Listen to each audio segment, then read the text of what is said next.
नमस्कार दोस्तों। मेरी आज की कहानी है कल्याण। संत हमेशा कल्याण ही करते हैं। डूबते हुए को बचा लेते हैं, गिरे हुए को उठा लेते हैं, जीवात्मा को परमात्मा से मिलाते हैं। तप साधना से दूसरों का कल्याण करते हैं।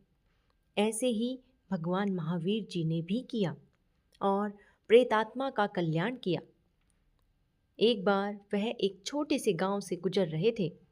रात होने वाली थी।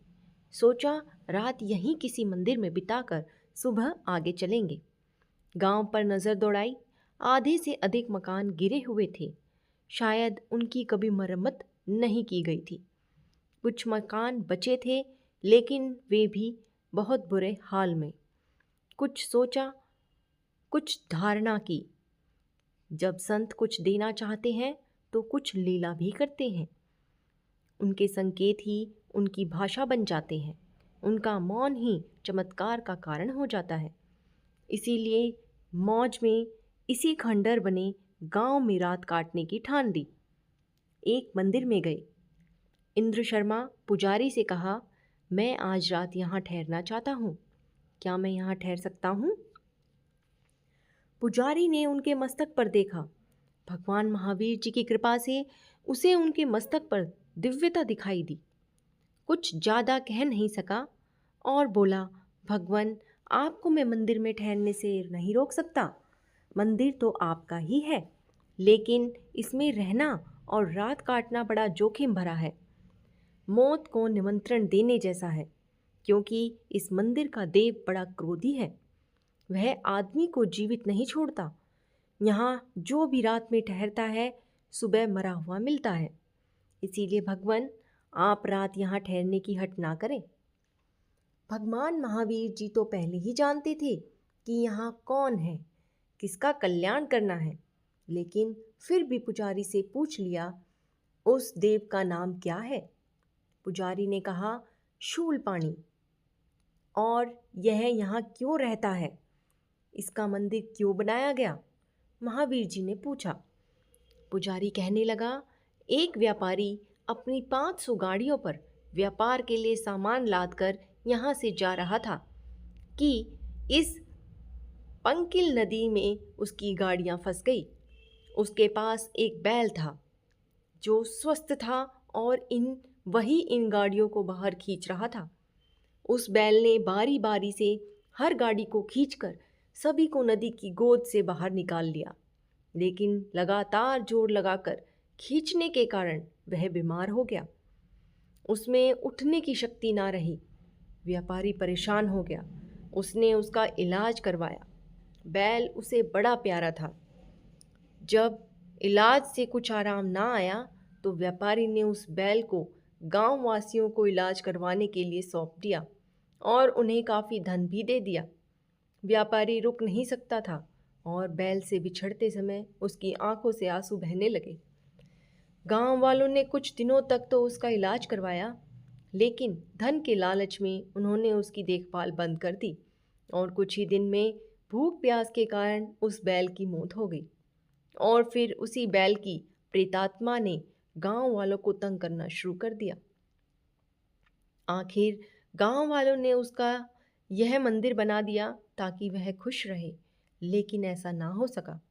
इसीलिए आपको इस मंदिर में रात में ठहरने से मैं मना कर रहा हूँ। महावीर जी मन ही मन हंस दिए। मन ही मन सोचा, इसीलिए तो मैं यहाँ रहना चाहता हूँ। इसे प्रेत योनि से मुक्त कराना चाहता हूँ। वह रुक गए रात वहीं ठहरने के लिए।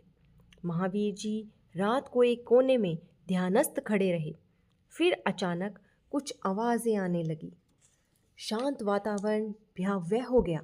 अचानक दिल दहला देने वाले ठहाकों की आवाज़ें सुनाई देने लगी।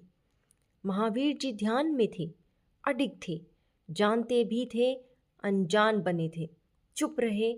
फिर अचानक एक जंगली हाथी मंदिर का दरवाज़ा तोड़कर अंदर आ गया। उसने आते ही महावीर जी को सूंड से पकड़कर आकाश में उछाल दिया और धरती पर उनके गिरने से पहले ही अपनी सूंड से जकड़ लिया। महावीर जी महावीर थे, इसीलिए अचल रहे। वह ध्यान मग्न थे और ध्यान की मुद्रा में वह सब देख भी रहे थे। जो होना था उसका भी उन्हें पूर्व ज्ञान था, इसीलिए ध्यानस्थ रहे, हिले डुले नहीं। और फिर हाथी गायब हो गया। एक खूंखार पिशाच आ गया। उसने अपने नुकीले नाखूनों से महावीर जी को भेदा, लेकिन महावीर जी शांत रहे। और फिर पिशाच भी अदृश्य हो गया। फिर एक विषधर आ गया।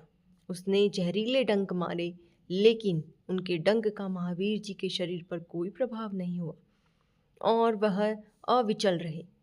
फिर पिशाच ने महावीर जी के दांत उखाड़ने शुरू किए, लेकिन तब भी महावीर जी घबराए नहीं। पिशाच स्वयं परेशान हो गया। यह तो उससे लेश मात्र भी भयभीत नहीं है। यह साधारण मानव नहीं, यह तो कोई महामानव है। इनमें एक दिव्य तेज है और इस तेज को मैं भेद नहीं सकता। यह तेज तो मुझे ही लील रहा है, मेरी ही ताकत को क्षीण कर रहा है। मैं बेबस हूँ। और फिर पिशाच महावीर जी के चरणों में गिर पड़ा, क्षमा मांगने लगा। महावीर जी का ध्यान खुला। जानते थे जो हुआ है, जो होगा वह भी जानते थे, इसीलिए ध्यान से हटते ही पिशाच को उठाया, कहा, मुझसे क्षमा मांग रहे हो? तुमने मेरा क्या बिगाड़ा है? तुमने तो मुझे कुछ हानि पहुंचाई ही नहीं, फिर क्षमा कैसी? तुम तो मेरी बैरी भी नहीं हो। यह तो अच्छा हुआ तुमने मुझे ध्यान में परेशान किया और मैं ध्यान में दृढ़ रहा। तुमने तो मेरी परीक्षा ही ली है और परमात्मा की कृपा से मैं परीक्षा में सफल रहा हूँ। तुम ऐसा ना करते तो मैं ध्यान में सफल ही नहीं हो सकता था।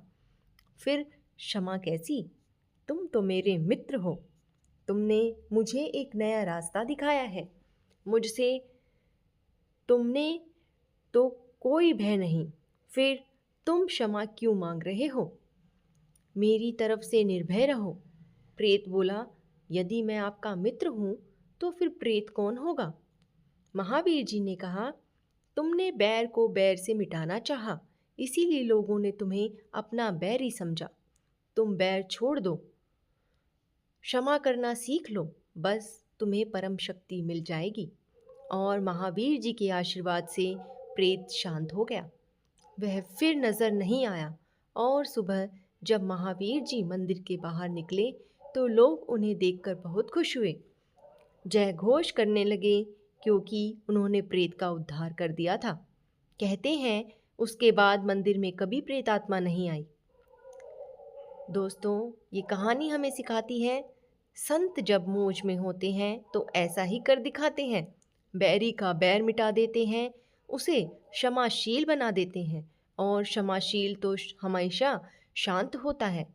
हो गया तब भी ठीक, ना हुआ तब भी ठीक। इसीलिए हमें जीवन में अपने सभी मित्रों को, अपने सभी सगे संबंधियों को अगर कोई गलती हो तो क्षमा करना चाहिए, ताकि उस समस्या का समाधान हो सके। धन्यवाद दोस्तों। अगर आपको ये कहानी पसंद आई हो तो इसे लाइक और शेयर करें।